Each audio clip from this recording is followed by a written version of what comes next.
السلام عليكم ورحمة الله وبركاته. أعوذ بالله من الشيطان الرجيم. بسم الله الرحمن الرحيم.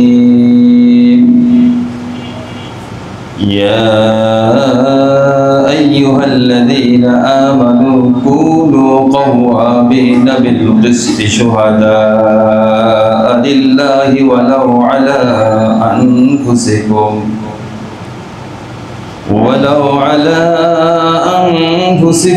أو الوالدين والأقربين إن يكن غنيا أو فقيرا فالله أولى بهما فلا تتبعوا الهوى أن تعدلوا وإن تلووا أو تعرضوا فإن الله كان بما تعملون خبيرا. يا أيها الذين آمنوا بالله ورسوله والكتاب الذي نزل على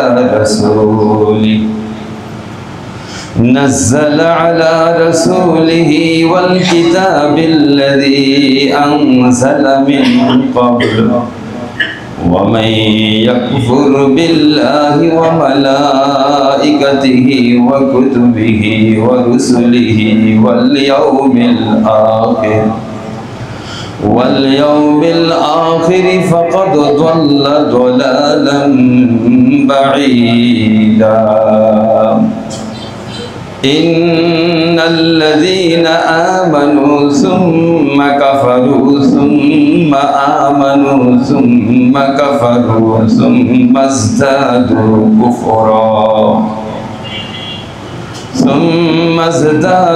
كفرا لم يكن الله ليغفر لهم ولا ليهديهم سبيلا. بشر المنافقين بأن لهم عذابا أليما. الذين يتخذون الكافرين أولياء من دون المؤمنين أيبتغون عندهم العزة فإن العزة لله جميعا.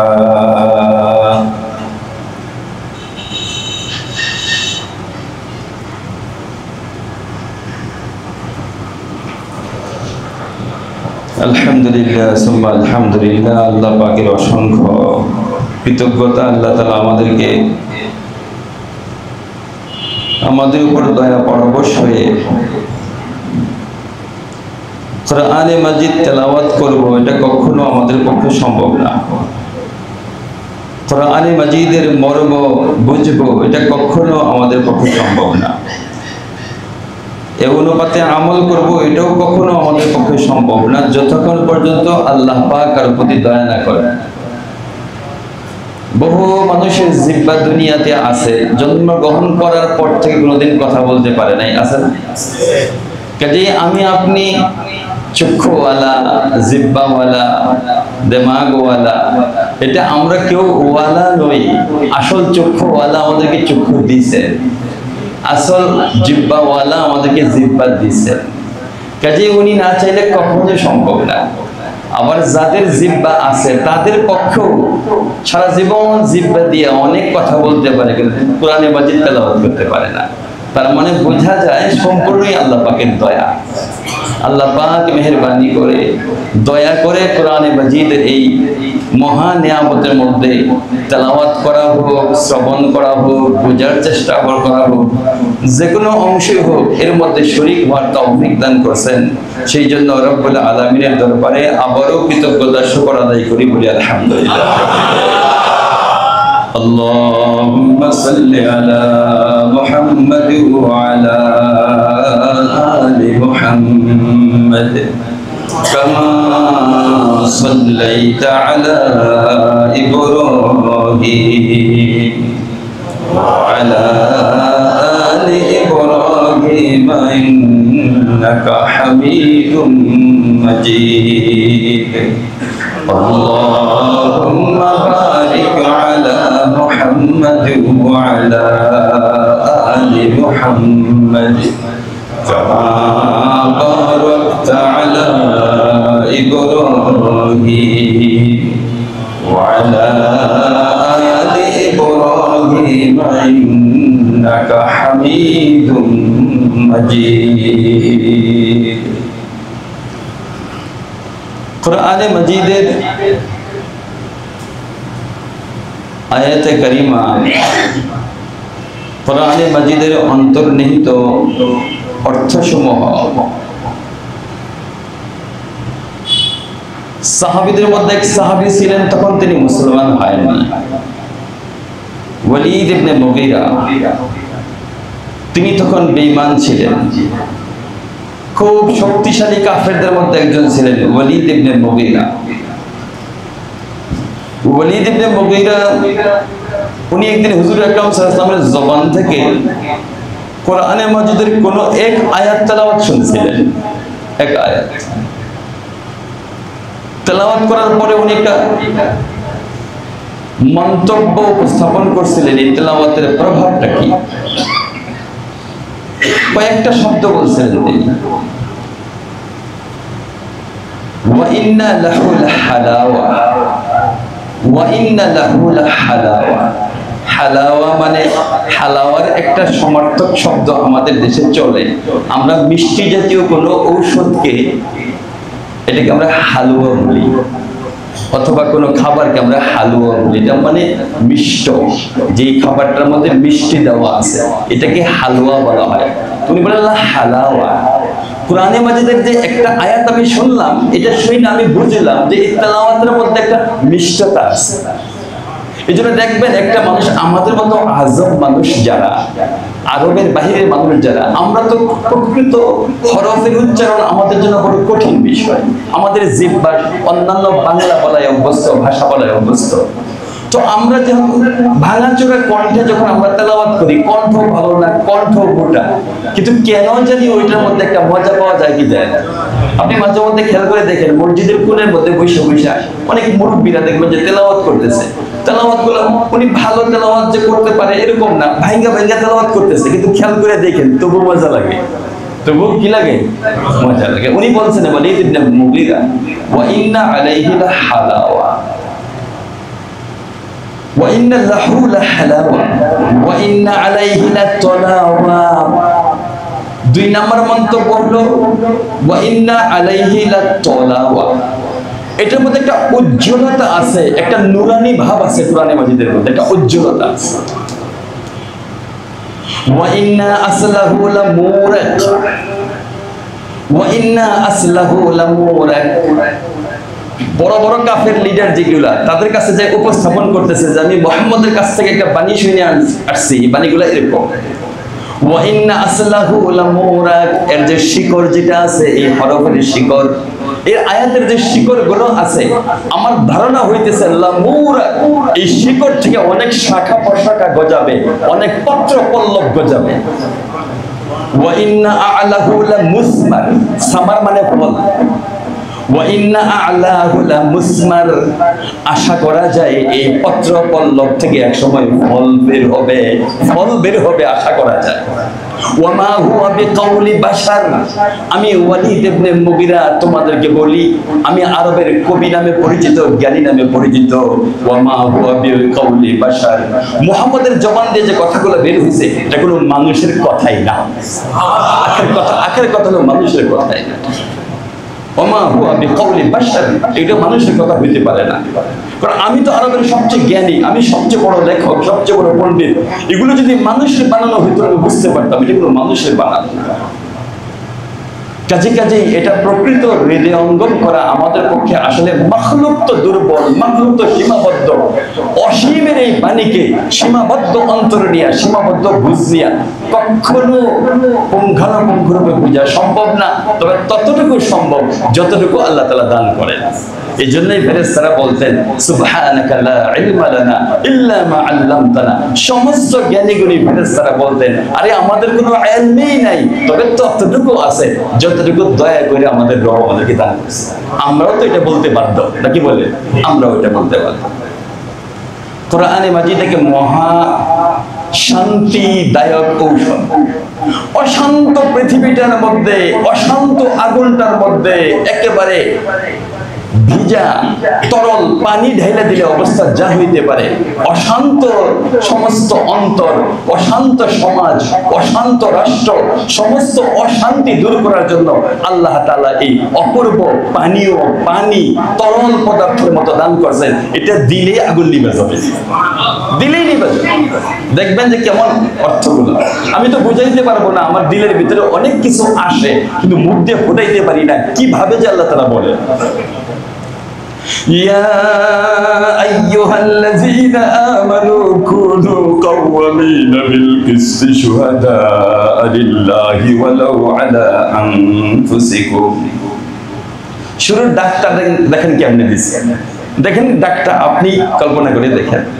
ইয়া আইয়ুহাল্লাযীনা আমানু, ডাকটা এইভাবে দিচ্ছে, ও ঈমানওয়ালা, আয় ঈমানওয়ালো শোনো, এই ঈমানওয়ালারা শোনো। বলেন তো পৃথিবীতে যত পদ আছে, একজন মানুষ পৃথিবীর সবচেয়ে বড় পদ, একটা রাষ্ট্রের সবচেয়ে বড় পদ প্রাইম মিনিস্টারই বলেন আর প্রেসিডেন্টই বলেন, এটা স্থায়ী পদ না অস্থায়ী পদ? অস্থায়ী পদ, একেবারে স্বল্প সময়। কোন দেশের সংবিধান অনুপাতে কোথাও 5 বছর, কোথাও হয়তো একটু কম বেশ থাকতে পারে, এরপরে এই পদটা আর নাই। কিন্তু পৃথিবীতে যত পদ আছে, একটা পদ আছে মানুষ যদিও মারা যায় কিন্তু এই পদ থেকে সে বাহির হয় না, এই পদটা তাকে একেবারে জান্নাত পর্যন্ত নিয়ে যায়, সেটা ঈমানের পদ। এই জন্য এমন একটা ডাক দিছে, এই ডাকটাই যদি বলতেন হ্যাঁ প্রেসিডেন্ট, আমরা খুশি হইতাম না। এটা প্রেসিডেন্ট কয়দিনের জন্য ডাক দিলেন? আমার প্রেসিডেন্ট তো মাটি হয়ে গেলে শেষ, রুহুটা বের হয়ে গেলে শেষ। কিন্তু এমন এক শব্দ দিয়ে আমাকে ডাক দিয়েছেন, এই শব্দটা ইনশাআল্লাহুল আজিজ জান্নাত পর্যন্ত, দরজা পর্যন্ত আমি নক করতে পারবো। কাজেই এই পদের চাইতে বড় কোনো পদ দুনিয়াতে আর নাই। ইয়া আইয়ুহাল্লাযীনা আমানু, এ ঈমানওয়ালারা শুনো, কুনু কাওয়ামিনা বিল কিসত, কুনু কাওয়ামিনা বিল কিসত, তোমরা হয়ে যাও, মানে কুনু মানে হয়ে যাও, কাওয়ামিনা প্রতিষ্ঠাকারী, বিল কিসতি ইনসাফের প্রতিষ্ঠাকারী হয়ে যাও, ন্যায় বিচারের প্রতিষ্ঠাকারী হয়ে যাও। তুমি শুধু ন্যায় পথে চলবা এরকম না, ন্যায় বিচারের, ন্যায় নীতির প্রতিষ্ঠাকারী হয়ে যাও তুমি। শুহাদা লিল্লাহ, একটা ন্যায় বিচার প্রতিষ্ঠা করার জন্য সাক্ষ্য বা সাক্ষী এটা অন্যতম একটা অঙ্গ। এই যে শুহাদা লিল্লাহ, সাক্ষ্য দানকারী হয়ে যাও শুধুই আল্লাহর জন্য, সাক্ষ্য দানকারী হয়ে যাও শুধু কার জন্য? আল্লাহর জন্য। ওয়ালাউ আলা আনফুসিকুম শব্দের অর্থ একটু বুঝি, পরে দেখবেন আমি যখন আবার ভিতরে যাব তখন আরো সহজ হবে।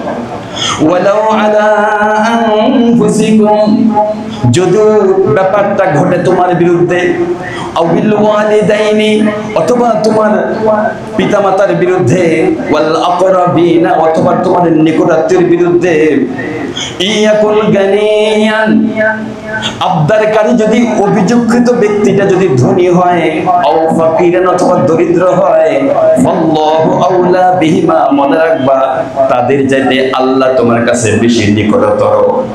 ফালা তাত্তাবিউল হাওয়া, কুপ্রবৃত্তির অনুসরণ করিও না, আন তা'দিলু, ন্যায় বিচার করার ক্ষেত্রে রইলাম এই পর্যন্ত। হুজুর আকরাম সাল্লাল্লাহু আলাইহি ওয়াসাল্লামের কাছে ইবনে আদি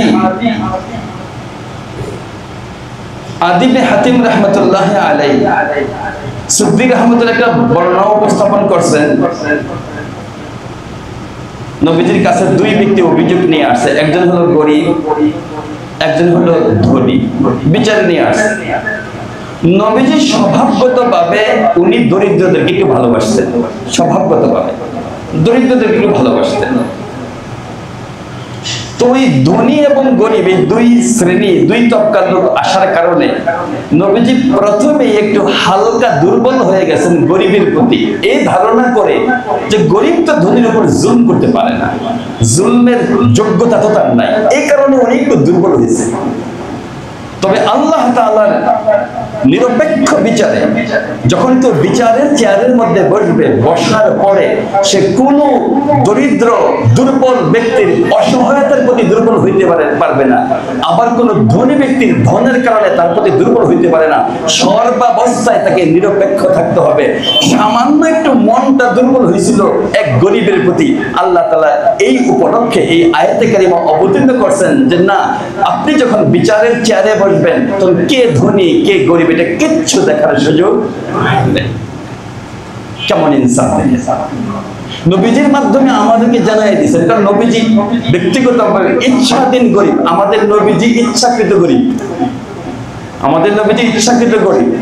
একবার মনে হয় আপনাদেরকে বলছিলাম যে হুজুর আকরাম সাল্লাল্লাহু আলাইহি ওয়াসাল্লাম মদিনা মুনাওয়ারায় ওনার হুজরা শরীফের মধ্যে যে বিছানার মধ্যে থাকতেন, প্রতিবেশী এক মহিলা ঘরের ভিতরে ঢুইকা এই বিছনা দেখা অবাক হয়ে গেছে যে এই বিছনার মধ্যে নবীজি শুয়ে থাকে, আর এই বিছনার যে কি বলে দাগ আছে যেগুলা, এগুলা সব নবীজির নুরানি পিঠের মধ্যে দাগ উঠে থাকে। নবীজি এত কষ্ট করে শোয়, তো এই বাড়িতে যায় উনি ওনার বাড়ি থেকে একটা বিছনা আইনা এখানে একটু ডাবল করে নবীজির জায়গায় বিছায় রাখছে।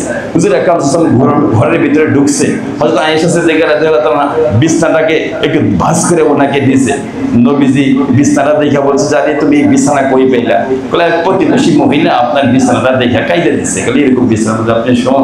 তো এই জন্য আয়েশা বিছানাটা একটু দয়া করে দিয়ে গেছে। বলে বলছে রুদ্দিহি ইয়া আয়েশা, আয়েশা এটা তুমি ফেরত দিয়ে দাও। আহা ইন্নী লাউ শিইতু, যদি আমি চাইতাম, লা আজরিয়াল্লাহু মা'i জিবালাজ যাহাবি ওয়াল ফিদ্দাতি, মদিনার পাহাড়গুলো স্বর্ণ হইয়া পাহাড়গুলো রূপা হইয়া আমার পিছনে পিছনে ঘুরতো। মানে নবীজি যে দরিদ্র এটা ইচ্ছাকৃত দরিদ্র, উনি বাইসা নিছেন।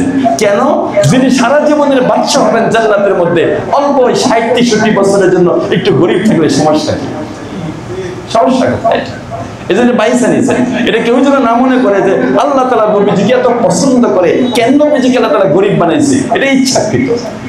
বলো সে এত আমি চাইলেই হয়ে যেত, লা আজরিয়াল্লাহু মা'i, আমার পিছনে পিছনে পাহাড় ঘুরতো, মিনাজ যাহাবি ওয়াল ফিদ্দা, কোনটা থাকতো স্বর্ণের পাহাড়, কোনটা থাকতো রূপার পাহাড়, গুলো ঘুরতো। ঘোড়ায় দিয়েছে যে ফেরত দিয়ে দাও, রুদ্দিহি আয়েশা, ফেরত দিয়ে দাও। কাজে কারোর প্রতি দুর্বল হওয়া যাবে না। কুনু কাওয়ামিনা বিল কিসত, ন্যায় বিচারের প্রতিষ্ঠাকারী হও। শুহাদা লিল্লাহ, আল্লাহর জন্য শুধু সাক্ষ্য প্রদান করো। ওয়ালাউ আলা আনফুসিকুম, যদিও বিষয়টা তোমার নিজের বিরুদ্ধে হোক না কেন। এখানেই বোঝা যায় কে কত নাম্বার ইমানদার। কোন একটা বিষয় আমার মধ্যে, আমার জান হোক, আমার ব্যক্তিগত স্বার্থ হোক, এটা আর যেখানে স্বার্থ নাই, এই দুইটা একত্রিত হইলে আমি কোনটা করি? যেই লোকটা আমার নিজস্ব স্বার্থে নষ্ট করে দাও, অন্যটা আমি গ্রহণ করি, সে হলো প্রকৃতি ইমানদার।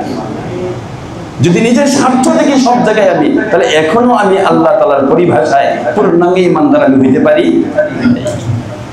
একটা উদাহরণ আমাদের হিন্দুস্তানের উদাহরণ দেই, কাছাকাছি যাদের কথা আপনারা জানেন। সুলতান মোহাম্মদ গজনবী রহমতুল্লাহি আলাইহি 997 থেকে 1030 ঈসাই সন পর্যন্ত তিনি গজনির সিংহাসনে ছিলেন। তবে ওনাকে আমরা আমাদের শাসকও মনে করি। কেন মনে করি? উনি 17 বার এই ভারতীয় উপমহাদেশের এই সমস্ত এলাকায় তিনি অভিযান পরিচালনা করছেন। জানা মতে একমাত্র কাশ্মীর অভিযান ছাড়া কোন অভিযানে ওনার দ্বিতীয়বার পরাজয়ের রেকর্ড নেই। সুলতান মোহাম্মদ গজনবী রহমতুল্লাহ হাফেজে কোরআন ছিলেন। বাদশা ছিলেন। একজন এসে অভিযোগ করছে এক হিন্দু, হুজুর আপনার ভাগিনা প্রায়ই আমার বাড়িতে যায়, আমার বাড়িতে যায় আমার স্ত্রীর সাথে পাশবিক আচরণ করে, কিন্তু আপনার ভাগিনা তো এই জন্য কিছুই বলা যায় না, আমরা ফিরাইতে পারি না, বহু চেষ্টা করছি, শেষ পর্যন্ত বাধ্য হইয়া আপনার কাছে আসছে। তো বলছে সত্যি আমার ভাগিনা তোমার বাড়িতে যায়, ঠিক আছে কোনোদিন নির্ধারিত তারিখে কোনোদিন ভাগিনা যদি তোমার বাড়িতে যায়, বুঝতে পারো আজকে আসছে, আসার পরেই সাথে সাথে আমার কাছে চলে আসবে, একটা কার্ড দিয়ে দিছে, তোমাকে কেউ বাধা দিবে না, সরাসরি এসে তুমি আমার কাছে চলে আসতে পারবে এই কার্ডটা দিলেই। তো উনি নির্ধারিত দিনে কোন এক রাত্রিতে, ওই সময় তো ইলেকট্রিসিটি ছিল না, কোন এক রাত্রিতে ভাগিনা পরিচয় দানকারী ওনার বাড়িতে পাশবিক আচরণ করার জন্য ওনার ঘরে ঢুকছে। এমন অবস্থায় উনি বাদশার কাছে সুলতান মোহাম্মদ গজনবী রহমতুল্লাহর কাছে আসছে। আসার পরে সুলতান মোহাম্মদ গজনবী রহমতুল্লাহর সাথে সাথে ওইখানে যাওয়ার পরে কোন কৌশলে ঘরের ভিতরে ঢোকার সুযোগ হয়েছিল না, ঘরের ভিতরে ঢুকছে, হালকা মিটি মিটি আলো, বুঝতে পারছে সুদর্শন একজন যুবকের মতো দেখা যায়। তো উনি তরবারি সাথে নিয়ে গেছে, তরবারি নিয়ে যাওয়ার পরে তরবারিটা ধইরা খুইলা একটা কথা বলছে যে আমি ঘরে ঢোকার সাথে সাথে বাতিটা নির্বাপিত করে দিবা, বাতিটা একবার নিভাই দিবা, বাতিটা নিভাই দিছে। তো কল্লাটা আলাদা করে দিচ্ছে, আলাদা করার সাথে সাথেই এবার বলছে বাতি জ্বালাও, বাতি জ্বালাও, বাতি জ্বালাইছে, বলছে এক গ্লাস পানি দাও, তাড়াতাড়ি এক গ্লাস পানি দিচ্ছে, পানিটা পান করেই নামাজের মধ্যে দাঁড়ায় গেছে। 2 রাকাত নামাজ আদায় করে দোয়া করতেছে, আল্লাহ আমার হাত দিয়া যে তোমার বিধানের একটা আমল করার সুযোগ দান করছো, এই জন্য তোমার শুকরিয়া আদায় করি। বাতি জ্বালাইছে। এবার ওই হিন্দু অভিযোগকারী যিনি, উনি বলছেন যে হযরত আপনি আসার সাথে সাথে বাতিটা নির্বাপিত করে দিলেন, কারণটা কি, ইশারা করলেন কারণ কি? উনি বলেন এটা এই জন্যই করছি যে আমার ভাগিনার প্রতি আমার একটা মায়া কাজ করতে পারে, যেন মায়া মহব্বত কাজ না করে, আমার আত্মীয় তো আমার ভাগিনা, এই জন্য আমার বোনের সন্তান, আমার রক্ত তার সাথে লাগানো আছে, এই জন্য বাতিটা আমি অফ করে দিতে বলছি। যে আপনি পরে পানি চাইলেন কারণটা কি? বলে যেদিন তুমি অভিযোগ করছো আমার কাছে, এরপর থেকে আমি সুলতান এক দানা লুকমা, আমি এক গ্লাস পানি আমার ভিতরে দেই নেই, যে আমি দুনিয়ার এই দেশের আমি রাজত্বের চেয়ারের মধ্যে বসা আছি আর আমার ভাগিনার পরিচয় দিয়ে এই কাজগুলো করে আমি এই দেশে থাইকা কিলা, আমি এক দানা খানা এক গ্লাস পানি আমার ভিতরে আমি ঢুকাই নাই, এরপরে এই প্রথম পানি আমি আমার পেটের ভিতরে ঢুকাইলাম। আমি 2 রাকাত নামাজ আদায় করার পরে শুকর আমি এই জন্য আদায় করছি, তাকায় দেখছি সে আমার ভাগিনা না, আমার ভুল পরিচয় দিয়া, ভাগিনা পরিচয় দিয়া যুগের দীর্ঘদিন তোমার বাড়িতে পাশবিক আচরণ করতেছে। সুলতান মোহাম্মদ গজনবী রহমতুল্লাহ দেখাইছেন যে বিষয়টা যদি ওনার বিরুদ্ধেও থাকে, ন্যায্য বিচার থেকে ছুটতে পারবে না।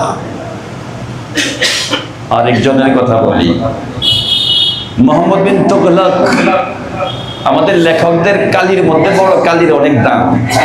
এই সমস্ত আল্লাহর ওলিদের নামের সাথে রহমাতুল্লাহ লিখতে এদের বড় কষ্ট লাগে। মোহাম্মদ বিন তুগলক রহমাতুল্লাহি আলাইহি উনি হাফেজে কোরআন ছিলেন। কেমন দিনদার ছিলেন, যখন মসজিদ থেকে আজানের শব্দ হইতো তখন দাঁড়ায় যাইত তিনি, যে আল্লাহু আকবার শব্দ হইতেছে আমি বইসা থাকবো, আমি বাদশা, এটা হইতে পারে না। দাঁড়ায় আজানের শব্দ শুনতেন, যে আল্লাহু আকবার শব্দ হইতেছে মসজিদ থেকে, আমি মুহাম্মদের বসে থাকা ঠিক হবে না, দাঁড়ায় আজান শুনতেন। মোহাম্মদ বিন তুগলক হাফেজে কোরআন ছিলেন। মোহাম্মদ বিন তুগলক বাদশা হওয়ার পরে কোনো উপাধি নেন নাই। সমস্ত বাদশাদের একটা উপাধি আছে, কিন্তু উপাধি নেন না, যে না আমার নাম মুহাম্মদ, আমি এই শব্দের পরে যদি আরো কোনো উপাধি নেই তাহলে এই নামের ইজ্জত নষ্ট হয়ে যাবে। এর চাইতে বড় উপাধি আর কি হইতে পারে? আমার নাম মুহাম্মদ, আর দুনিয়ার কোনো শব্দ দিয়া এই মুহাম্মদ শব্দকে আমি কলঙ্কিত করতে চাই না। উনি ইসলামের প্রতি কেমন অনুরাগী ছিলেন। কোন এক বিচার করতে যায় একজনকে অনেকগুলো বেত্রাঘাত নিজ হাতে করছেন। যাকে বেত্রাঘাত করছেন ওনার এক প্রজা, ওই প্রজা পরবর্তী সময়ে এটা নতুন করে আপিল করছে বিচারকের কাছে, যে আমাকে মোহাম্মদ বিন তুগলক, আমাদের সুলতান, আমাদের বাদশা, দিল্লির বাদশা, উনি যে আমাকে সাজাটা দিয়েছেন, আমার জানা মতে আমি এই অপরাধের জন্য যে পরিমাণ লাঠি বেত্রাঘাত খাওয়ার উপযুক্ত, উনি এর থেকে 21টা বেত্রাঘাত আমাকে বেশি দিচ্ছেন। আমরা যখন কাউকে রাগ করে যখন বেত্রাঘাত করি তখন সংখ্যা ঠিক থাকে, যে আমার জানা মতে বাদশাহ আমাকে 21টা বেত্রাঘাত বেশি করছে। বিচারক ভালো করে তদন্ত করলেন, তদন্ত করার পর যাচাই বাছাই করে দিলেন ঠিকই 21টা বেত্রাঘাত বেশি হয়েছে। মোহাম্মদ বিন তুগলক রাহমাতুল্লাহ জানাই দিয়েছেন যে দিল্লির বাদশাহ তো আপনি, কিন্তু সমস্যা হয়েছে আপনি যাকে শাস্তি দিয়েছেন তার অভিযোগ তদন্ত প্রমাণিত হয়েছে আপনি 21টা বাড়ি বেশি দিয়েছেন, বেত্রাঘাত বেশি করছে, কোনো সমস্যা নাই, তাকে নিয়ে আসেন।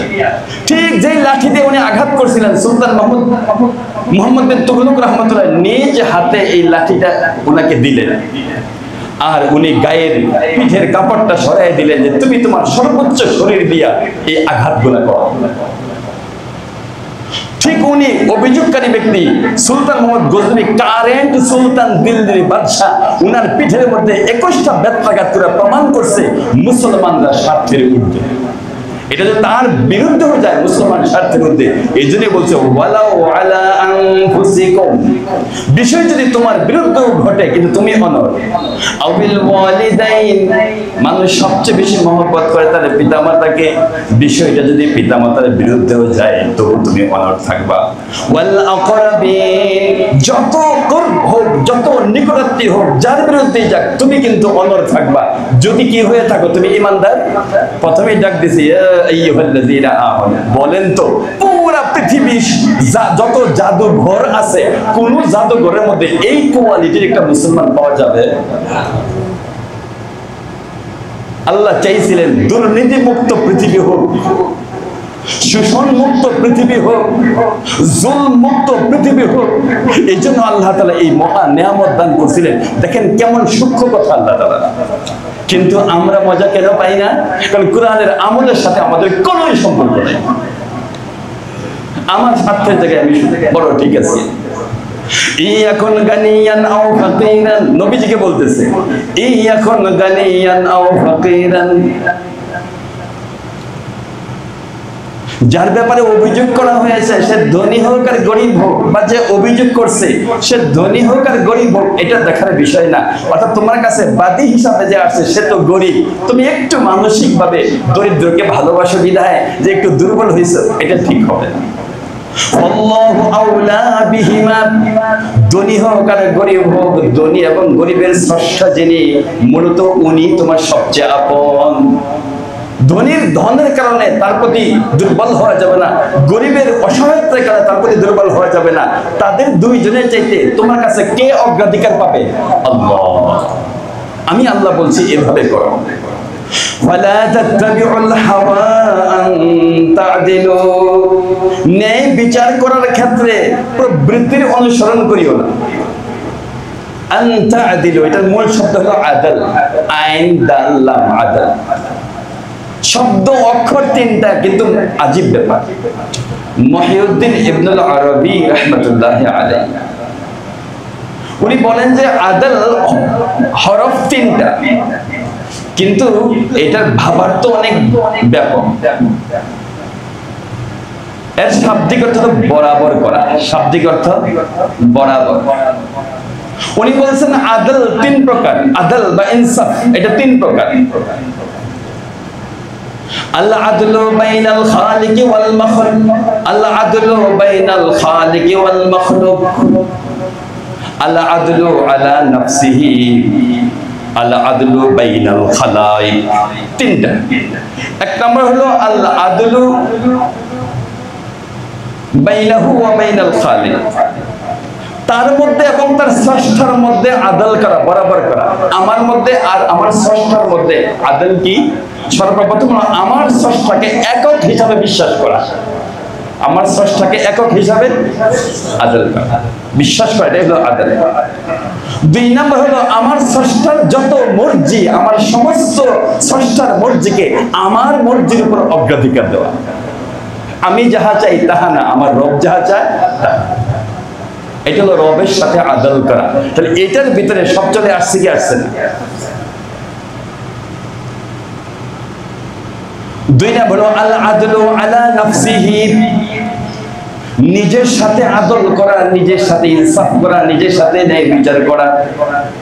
বলেন তো আমার চোখ আছে ঠিকই, আমার চোখকে আমার ফুটা করা জায়েজ আছে? জায়েজ নাই। আমার চোখ আমার গায়ে লাগানো, আমি ফুটো করতে পারবো না। আমার অঙ্গ আমি নষ্ট করতে পারবো না। আমার সাথে আমি জুলুম করার অনুমতি নাই।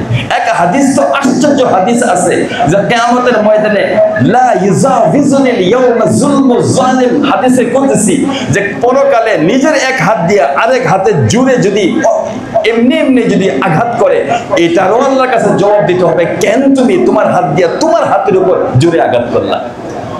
লা ইউজাফিজুনিল ইয়াউমা যুলমু যালিমিন, কোন জালেম আল্লাহ তাআলা সামনে দিয়া এই অন্যায়ের জবাব দেওয়ার পূর্ববর্তী সে পথ অতিক্রম করতে পারবে না। বড় কঠিন এটা। এটার বিস্তার পেছনের অংশ আরো কঠিন। এমনকি পাথরকে জিজ্ঞাসা করা হবে, ওয়ালা আসআলান্নাল হাজারা লিমা নাকাবাল হাজার। পাথরকে জিজ্ঞাসা করো তুমি গড়ায় আরেক পাথর উপর পড়ছো কেন? এই তুমি গড়ায় পড়ছো কেন? লিমা খারাসা সাহিবুহু, ময়লাকে জিজ্ঞাসা করা হবে আরেকজনের বাড়ির আঙ্গিনা নষ্ট করছে কেন? আসলে এদের জন্য কি জান্নাত আছে জাহান্নাম আছে? নাই। বরং তাদেরকে প্রশ্ন করার অর্থ হলো আমাদের বিচারটা কেমন হবে, আমাদের অবস্থাটা কি, আমাদের বিচারটা কেমন হবে, এটা বোঝানোর জন্য এই হাদিসে কুদসি।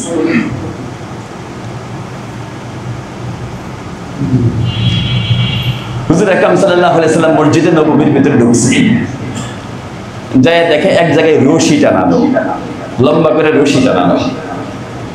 জিজ্ঞাসা করছে এই রশি টানানো কি জন্য?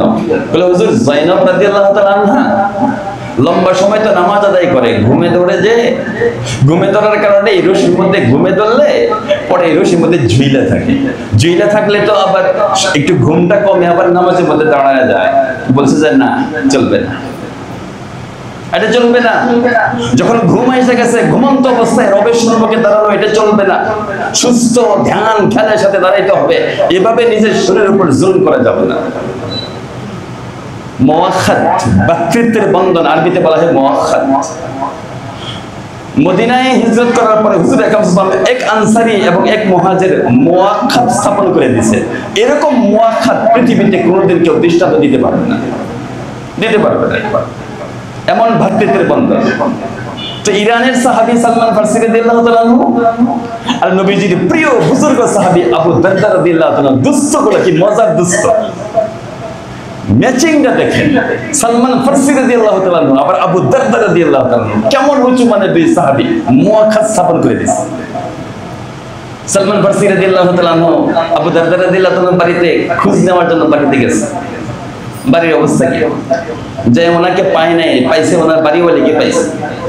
দেখছে যে গায়ের মধ্যে যে কাপড় চাপড় আছে, খুব ছেঁড়া কাপড়, খুব অল্প মূল্যের ছেঁড়া কাপড়। তো জিজ্ঞাসা করলেন যে আবু দারদা কেমন আছে, কি অবস্থা? বলছে যে আবু দারদা তো খুব ভালো, সারাদিন রোজা রাখে, সারা রাত্র নামাজ আদায় করে, খুব ভালো, তার তো দুনিয়ার প্রতি কোনো আগ্রহ নাই। পরবর্তী সময়ে সর্বপ্রথম সালমান ফারসি রাদিয়াল্লাহু তাআলা আনহু যখনই আবু দারদার সাথে দেখা হয়েছে, তখন আরবিতে একটা কথা বলছে, ভাষা তো আরবিতে একটা কথা বলছে। ওনার ভাষা আরবি না, তিনি পারস্যের মানুষ, কিন্তু নবীজিকে এত ভালোবাসেন অল্প সময়ের ভিতরে আরবি শিখে ফেলেছে।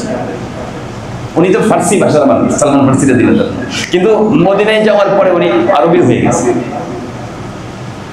যে কথা বলছে وَإِنَّ عَلَيْكَ لِرَبِّكَ حَقٌّ وَلِنَفْسِكَ حَقٌّ وَلِأَهْلِكَ حَقٌّ فَأَعْطِ ذِي كُلِّ حَقٍّ حَقَّهُ। বলছে এই আবু দারদা, তোমার রবের প্রতি তোমার কিছু হক আছে, এটা তুমি আদায় করো। তোমার নিজের শরীরের প্রতি তোমার কিছু হক আছে, এটা তুমি আদায় করো। তোমার স্ত্রীর প্রতি তোমার কিছু লিআহলিকা, তোমার স্ত্রীর প্রতি তোমার কিছু হক আছে, পরিবারের সদস্যের কিছু হক আছে, এটা তুমি আদায় করো। ফাআতি কুল্লা হাক্কিন হাক্কাহু, প্রত্যেকের হক তুমি যথাযথভাবে আদায় করে দিও। অর্থাৎ তুমি সারাদিন রোজা রাখবা, সারা রাত্র নামাজ আদায় করবা, এটাকে তুমি পরহেজগারি মনে করবা, চলবে না। প্রত্যেকের হক যথাযথভাবে পৌঁছায় দেওয়া, এটাই হলো ঈমানের সিফাত। এখন কেমন ভাব গাম্ভীর্যপূর্ণ কথা বলে দিচ্ছে।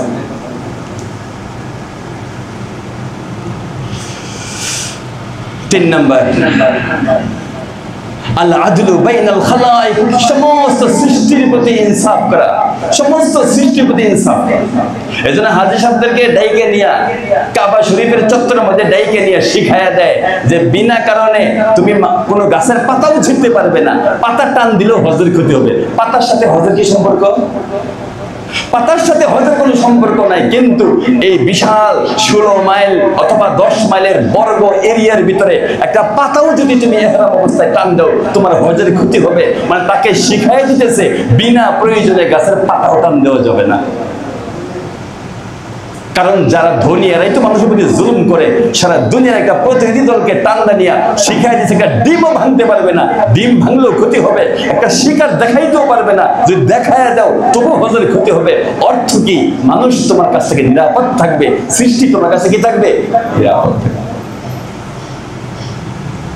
ওয়াইন তালবু, যদি আল্লাহর নির্দেশনাকে পিছনে ফেলে রাখো, অথবা এড়িয়ে চলো, ফাইন্নাল্লাহা কানা বিমা তা'মালুনা খাবীরা, মনে রাখবা তোমাদের সমস্ত আমলের ব্যাপারে সুস্পষ্ট খবর রাখেন কে? يا أيها الذين آمنوا آمنوا بالله ورسوله والكتاب الذي نزل على رسوله والكتاب الذي أنزل من قبل ومن يكفر بالله وملائكته وكتبه ورسله واليوم الآخر فقد ضل ضلالا بعيدا। সাহাবীদের মধ্যে ইহুদিদের একটা গ্রুপ, তারা মুসলমান হয়েছে। এর মধ্যে আব্দুল ইবনে সালাম রাদিয়াল্লাহু তাআলা একজন, আমাদ ইবনে কাব রাদিয়াল্লাহু তাআলা, উসাইদ ইবনে কাব রাদিয়াল্লাহু তাআলা, হযরত সালাবা রাদিয়াল্লাহু তাআলা, আব্দুল ইবনে সালাম দুই, একজন হলো ভাগিনা, একজন হলো ভাতিজা। সালাম রাদিয়াল্লাহু তাআলা এবং সালমা রাদিয়াল্লাহু তাআলা আনহুমা, এই দুইজন এরা নবীজির কাছে আসছে। নবীজির কাছে আসা বলতেছে যে ইয়া রাসূলুল্লাহ, আমরা তো আপনার প্রতি ঈমান আনছি এবং আপনার কোরআনের প্রতি ঈমান আনছি। আমরা মুসা আলাইহিসসালামের প্রতি ঈমান আনছি এবং মুসা আলাইহিসসালামের প্রতি অবতীর্ণ তাওরাতের প্রতি ঈমান আনছি। আর উযাইর আলাইহিসসালামের প্রতি ঈমান আনছি। বাকি কোন কিতাব, কোন নবীর প্রতি আমরা বিশ্বাস করতে চাইতেছি না। তো আমাদের নবীজির তো কোনো আঘাত লাগার কথা না, নাকি বলেন? আমাদের নবীজির বেলায় বলছে যে আপনার প্রতি ঈমান আনছি, আপনার কোরআনের প্রতি ঈমান আনছি, মুসা আলাইহিসসালামের প্রতি ঈমান আনছি, ওনার তাওরাতের প্রতি ঈমান আনছি, উযাইর আলাইহিসসালামের প্রতি ঈমান আনছি। কাছে কাছে হুজুর আল্লাহ রাব্বুল আলামিন এই আবদার পেশ করার সাথে সাথে আসমান থেকে ফয়সালা জানিয়ে দিয়েছে। আল্লাহ তাআলা কি ফয়সালা জানিয়েছে? প্রথমেই ভাষাটা এরকম, ইয়া আইয়ুহাল্লাযীনা আমানু আমিনু বিল্লাহি ওয়া রাসূলিহি ওয়াল কিতাবিল্লাযী নাযালা আলা রাসূলিহি, ইয়া আইয়ুহাল্লাযীনা আমানু, এ ঈমানওয়ালারা, আমিনু বিল্লাহ, আল্লাহর প্রতি ভালো করে ঈমান আনো, ওয়া রাসূলিহি, তার রাসূলের প্রতি ঈমান আনো, ওয়াল কিতাবিল্লাযী নাযালা আলা রাসূলিহি, ওই কিতাবের প্রতি ঈমান আনো যেটা তার রাসূলের প্রতি অবতীর্ণ হয়েছে, মানে কোরআনের প্রতি, ওয়াল কিতাবিল্লাযী আনজালা মিন ক্বাবল, এবং ওই কিতাবের প্রতি ঈমান আনো যেটা পূর্বে অবতীর্ণ হয়েছে। ওয়া মান ইয়াকফুর বিল্লাহি ওয়া মালাইকাতিহি ওয়া কুতুবিহি ওয়া রুসুলিহি ওয়াল ইয়াউমিল আখির, ওয়া মান ইয়াকফুর বিল্লাহ, যে আল্লাহকে অস্বীকার করলো, ওয়া মালাইকাতিহি অথবা তার ফেরেশতাকে অস্বীকার করলো, ওয়া কুতুবিহি অথবা তার কোন একটা কিতাবকে অস্বীকার করলো, ওয়াল ইয়াউমিল আখির অথবা পরকালকে অস্বীকার করলো, যেটাই করুক না কেন, ফাকাদ দাল্লা দালালাম বাঈদা, সে মুসলমান থাকার কোনো সুযোগ নাই, তার পথভ্রষ্টতা বাড়তে বাড়তে অনেক দূরে চলে যাবে। তার মানে এই যে বলছে যে আমি মুসা আলাইহিসসালামের প্রতি এবং তাওরাতের প্রতি, তোমার প্রতি এবং তোমার কোরআনের প্রতি, উযাইর আলাইহিসসালামের প্রতি ঈমান আনছে, এটা দিয়ে হবে না, আমার সমস্ত রাসূলের প্রতি ঈমান আনতে হবে। আল্লাহর প্রতি, আল্লাহর সমস্ত সিফাতের প্রতি, আল্লাহ তাআলা যা যা বলছে, এক ইঞ্চি এক শব্দ এদিক সেদিক হইলে আল্লাহ তাআলার কাছে সে ঈমানদার থাকতে পারে? জানাই দাও, এদেরকে জানাই দাও। যেটা চলবে না। কাজে কাজে এবার দেখেন আমাদের দিলটা দেখেন তো, প্রত্যেকের দিলকে জিজ্ঞেস করেন যে আমরা আমাদের নবীজিকে যেরকম ভালোবাসি, ঈসা আসলামের প্রতি আমাদের কোনো বিদ্বেষ আছে? ওনার নাম শুনলেও আমাদের ভালো লাগে, মহব্বত লাগে। আমরা মুসা সাহেবের নাম শুনলেও আমাদের মহব্বত লাগে। আমরা যে কোনো নবীর নাম শুনলে, আদম আসলামের কথা শুনলে আমাদের মহব্বত লাগে। ওনার ছেলে ঈসা আসলামের কথা শুনলে আমাদের মহব্বত লাগে। ওনার ছেলে ইদ্রিস আসলামের কথা শুনলে আমাদের মহব্বত লাগে। আমরা কোন নবীজির মধ্যে তাফরিক আমরা করি না। আমাদের আমল দুর্বল থাকতে পারে, আমরা সব নবীর প্রতি ঈমান আনছি, সব নবীকে আমরা কি করি? ভালোবাসি, মহব্বত করি। তবে শরীয়ত চলবে কার? মুহাম্মদ সাল্লাল্লাহু আলাইহি ওয়াসাল্লাম। আর সবাই আমাদের নবীজির নবুয়তি ভাই। এটাই আকীদা। এর বাইরে কোনো আকীদা থাকলে মুসলমান থাকার সুযোগ নাই। আল্লাহ তাআলা বলছে যে না, ওমাই ইয়াকফুর, যে কুফরি করবে আর কোনো একটা আউট চলবে। ইন্নাল্লাযীনা আমানু সুম্মা কাফারু সুম্মা আমানু সুম্মা কাফারু সুম্মা ইজদাদু কুফরা লাম ইয়াকুনিল্লাহু লিয়াগফিরা লাহুম ওয়ালা লিয়াহদিয়াহুম সাবিলা। ইমাম ফখরুদ্দিন রাজি রাহমাতুল্লাহ আলাইহি বলেন যে এই আয়াতে কারিমাটা অনেকগুলো মতামত উপস্থাপনের সময় নেই, তবে সবচেয়ে নির্ভরযোগ্য বিবরণ যেটা সেটাই উপস্থাপন করি। সেটা হলো ইহুদিরা হযরত মুসা আলাইহিস প্রতি ঈমান আনছে। তাওরাতের প্রতি ঈমান আনার পরে মাঝখানে আবার বেঈমান হয়ে গেছে বাছুরের পূজা করে, জানেন না? বাছুরের পূজা করে আবার বেঈমান হয়ে গেছে। আবার তওবা করছে, তওবা করার পরে আবার মুসলমান হওয়ার পরে চলতেছে কিছুদিন। যেই ঈসা ইসলাম দুনিয়ার মধ্যে আগমন করছে, আবার ঈসা ইসলামকে তারা অস্বীকার করে ফেলেছে। তো প্রথম ঈমান আনছে মুসা সাল্লাল্লাহু আলাইহি প্রতি, কিছুদিন গেছে, যাওয়ার পরে ঈমান আনছে বাছুরের প্রতি। বাছুরের প্রতি ঈমান আনার পরে বেঈমান হয়ে গেছে, আবার নতুন করে ঈমান আনছে। ঈমান আনার পরে যেই ঈসা ইসলাম আসছে, ওনাকে ওনারা অস্বীকার করছে। ওনারা কি বলছে? উনি জারের সন্তান। কি বলছে? ঈমান তো আনেই নাই, বরং অতিরিক্ত একটা অপবাদ চাপাই দিয়েছে, জারের সন্তান। এই তো কুফরি করছে। তুমি মুহাম্মদ আসার সাথে সাথেই তোমাকে অস্বীকার করে তাদের কুফরিকে আরো বৃদ্ধি করছে। বুঝছেন কিনা? এবার দেখেন ভাষাটা ঠিক সেম। ইন্নাল্লাযীনা আমানু, যারা ঈমান আনলো, সুম্মা কাফারু, এর পরে কুফরি করলো, ওই যে বাছুরের পূজা, কুফরি করলো। সুম্মা আমানু, আবার ঈমান আনলো, সুম্মা কাফারু, এরপরে আবার কুফরি করলো, মানে ঈসা ইসলামকে অস্বীকার করলো। সুম্মা যাদু কুফরা, এরপরে আবার কুফরিকে বৃদ্ধি করে দিল, মানে আমাদের নবী আসার সাথে সাথে ওনাকে অস্বীকার করলো। তাহলে কুফরি আর মাঝখানে মুসলমান হয় নাই, ওইটাকে আবার বৃদ্ধি করে দিল। ঈসা আলাইহিস সালামকে অস্বীকার করার পরে আবার আমাদের নবীজিকে অস্বীকার করে এই কুফরিকে বৃদ্ধি করে দিল। তাদের সুসংবাদ কি বা দুঃসংবাদ কি? লাম ইয়াকুনিল্লাহু লিয়াগফিরা লাহুম, এদের কোনো ক্ষমা হবে না। এদের কি হবে না? ক্ষমা হবে না। ওয়ালা লিয়াহদিয়াহুম সাবিলা, এরা হেদায়েত পাবে না। কাজেই বর্তমান পৃথিবীতে যে ইহুদিগুলো আছে, যেহেতু আমাদের নবীজির প্রতি ঈমান আনে নাই, তো ১৫০০ বছর এদের কুফরি কমছে না আরো বাড়ছে? বৃদ্ধি পাইতে আছে। এদের কুফরির উপরে এরা মজবুত হইতে আছে। এদের দুঃসংবাদ হলো লাম ইয়াকুনিল্লাহু লিয়াগফিরা লাহুম, এদের কখনো ক্ষমা হবে না। ওয়ালা লিয়াহদিয়াহুম সাবিলা, এদের হেদায়েত হবে না। প্রমাণ এটা, পৃথিবীর অনেক মানুষ ধর্ম পরিবর্তন করে মুসলমান হয়, কিন্তু ইহুদিদেরকে খুব কম পাওয়া যাবে, হাজারে লাখেও একটা পাওয়া যায় না। ওই যে আল্লাহ তাআলা বলছে যে এরা হেদায়েত হবে না, কথা ব্যত্যয় ঘটে না। বাশশিরিল মুনাফিকিনা বিআন্না লাহুম আযাবান আলীমা। এইভাবে এই ঈমানদার, এই ঈমান ছাড়া এই যে সিফতটা, এটা হলো মুনাফিকের সিফত। এদের অবস্থাটা কি? বাশশিরিল মুনাফিক, এই সমস্ত মুনাফিকদেরকে সুসংবাদ দাও। আচ্ছা, মুনাফিকদেরকে সুসংবাদ দাও, এটা ভাষা মিলে? ভাষাটা মিলে। আচ্ছা, ছেলে যদি ঠিক মতো স্কুলে না যায়, মাদ্রাসায় না যায়, তো অনেক সময় ডাক দিয়ে বলি না, আসো সন্ধ্যায় মজা দেখাবো, বলি কিনা? সন্ধ্যাবেলায় আইসো, তোমাকে কি দেখাবো? মজা দেখাবো। এই মজা বলতে তার জন্য মিষ্টি কিনা রাখবো, তার জন্য কি লাঠি রেডি করে রাখবো, অথবা ধমক রেডি করে থাকবো। ঠিক এই কথা বলছে বাশশিরিল মুনাফিকিন, এদেরকে একটু সুসংবাদ দাও। বলে সুসংবাদ না, মানে এটা আরো মারাত্মক ভাবে বলা দরকার ছিল দুঃসংবাদ, এই জায়গায় বলছে সুসংবাদ। মানে মানুষ ভবিষ্যতের সংবাদের অপেক্ষায় থাকে, এদের সুসংবাদ তো দুঃসংবাদই এদের সুসংবাদ। মজা দেখাবো, তোমার মজা দেখাবো। বাশশিরিল মুনাফিকিন, এই মুনাফিকদেরকে বলে দাও যে তোমাদেরকে দেখাবো বিআন্নাহুম আযাবান আলীমা, পীড়াদায়ক শাস্তি দিয়া আযাবের মজা লুটাবো আমি তোমাদেরকে। দেখেন আল্লাহ অসন্তুষ্টি কেমন। الذين يتخذون الكافرين أولياء من دون المؤمنين أيبتغون عندهم العزة فإن العزة لله جميعا।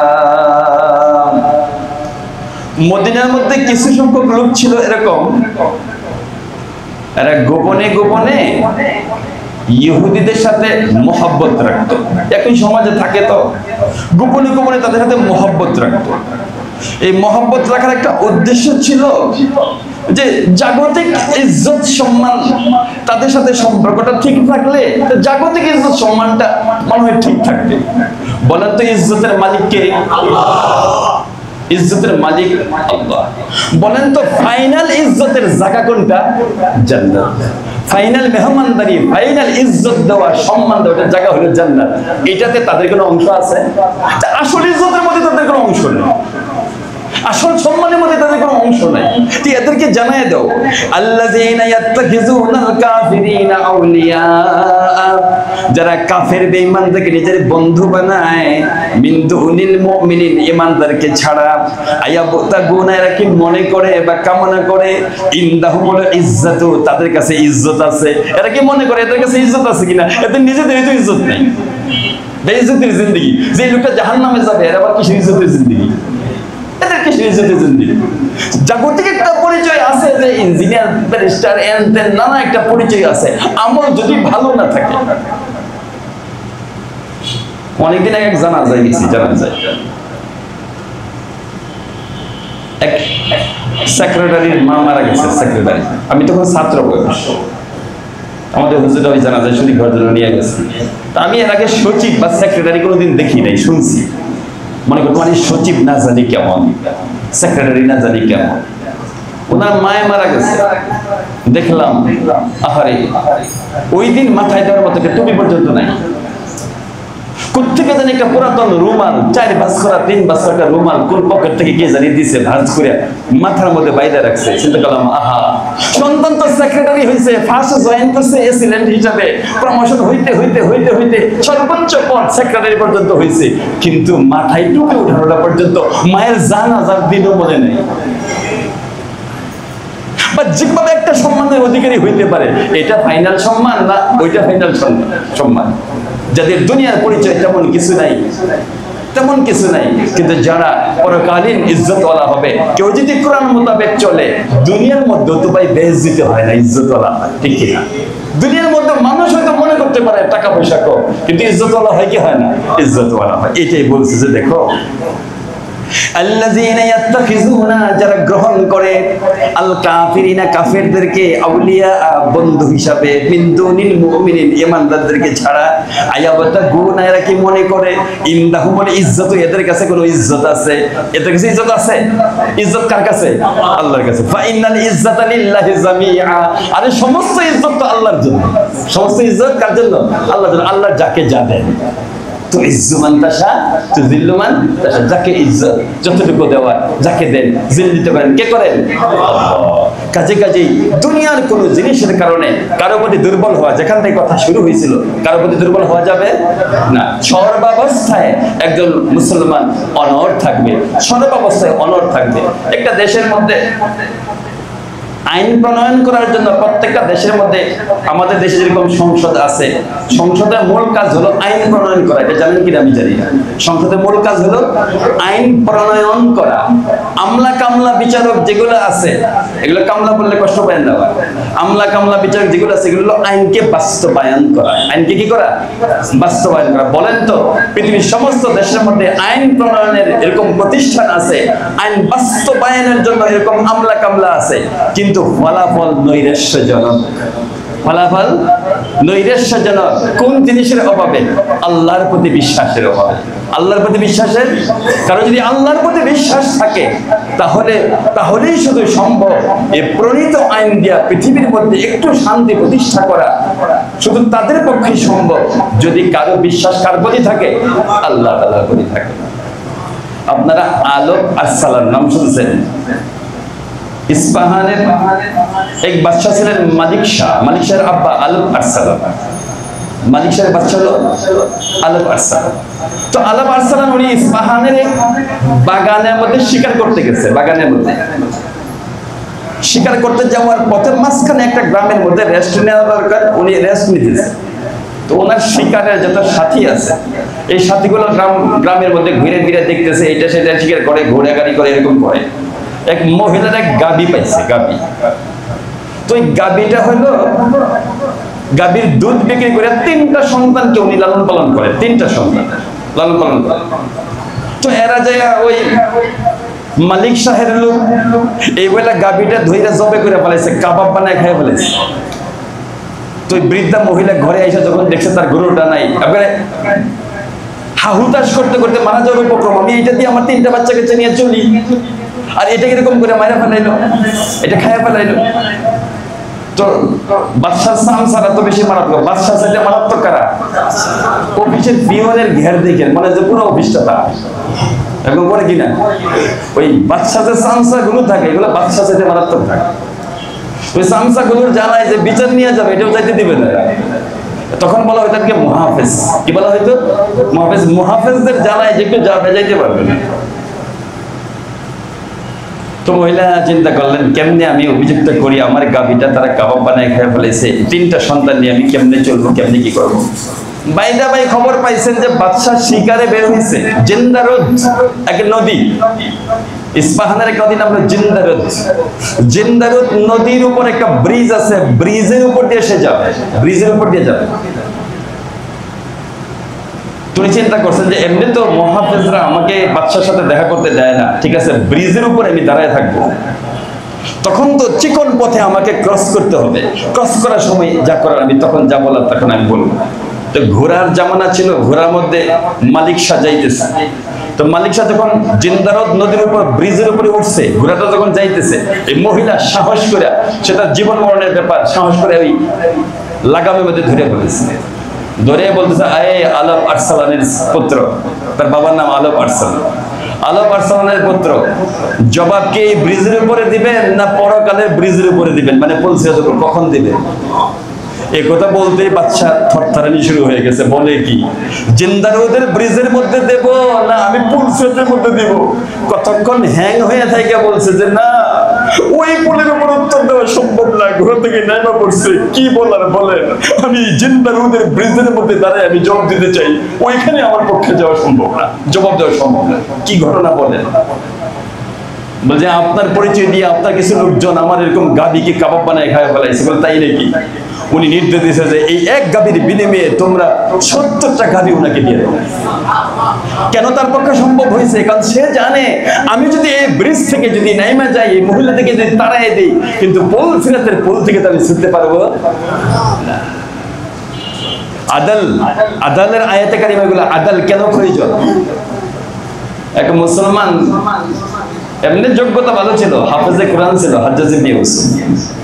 প্রথম 4 এরিয়ার গভর্নর ছিল, মক্কা, মদিনা, তায়েফ, ইয়ামেন। 99 হিজরি থেকে 101 হিজরি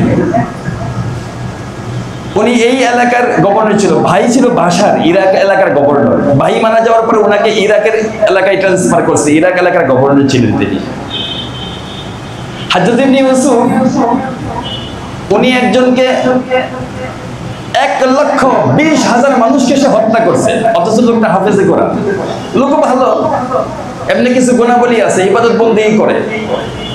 1,20,000 মতো মারছে। এর মধ্যে একজন সাঈদ ইবনে জুবাইর রাহমাতুল্লাহ আলাইহি, একজন প্রখ্যাত তাবী, উনাকে মারছে। সাঈদ ইবনে জুবাইর রাহমাতুল্লাহকে যখন মারছে, 40 দিনের মাথায় হাজ্জাজ ইবনে ইউসুফ দুনিয়া থেকে বিদায় দিয়েছে। এক অসুখ হয়েছে ভিতরে, কেমন অসুখ হয়েছে? এই অসুখের কারণে তার দিলের ভিতরে একটা ঠান্ডা তৈরি হয়, আগুন আইনা চামড়ার মধ্যে লাগাই দিও, তার শরীর হিট হয় না, তার শরীর কাঁপতে থাকে। একজন ডাক্তার বলছে যে ওনার ভিতরে পোকা হয়েছে, কাকড়া। ওনার ভিতরে কি হয়েছে? কাকড়া বা পোকা হয়েছে। তো একটা রশির মধ্যে একটা গোশতের টুকরা ঝুলাইয়া কবিরাজ এই ডাক্তার ওনার ভিতরে ঢুকাই দিছে এই গোশতের টুকরা। জীবন্ত অবস্থায় মারা এখনো যায় নাই, ভিতরে ঢুকাই দিছে। ঢুকাই দেওয়ার পরে কাকড়ার ছোট ছোট এরকম জীবাণু, এরকম ছোট ছোট কাকড়া এই গোশতের টুকরার মধ্যে ঝুইলা দিছে, বাইরে করে আনছে। আহা, হতাশ হয়ে গেছে, হতাশ হয়ে গেছে। কি হইল? এরকম হয়ে গেল আমার অবস্থা। ঘুমাইতে যায়, যখনই চোখটা কেউ লাগে উঠে দেখে সাইদ বিন জুবাইর কাপড় টানতে দিয়ে ধরে, এই আমারে মারছো কেন? আমি কি করছিলাম? আমার প্রতি জুলুম করছো কেন? কি করছিলাম আমি? যখনই ঘুমাই, শান্তিতে ঘুমাইতেও পারে না।